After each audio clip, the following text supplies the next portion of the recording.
এইবার এই কাঠ দিয়ে শসা কাটতে হবে। এটা কোনো ব্যাপার না।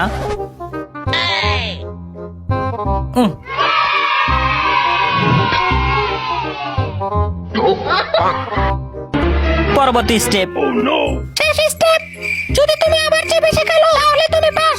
আমি চাই তুমি বেশি খেলো। হ্যাঁ ঠিক আছে জনাবা। ওকে ঠিক আছে।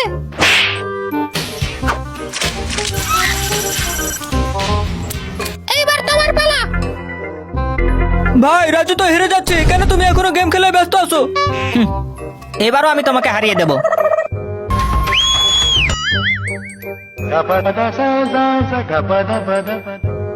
চোখের পলক ফেলবে না।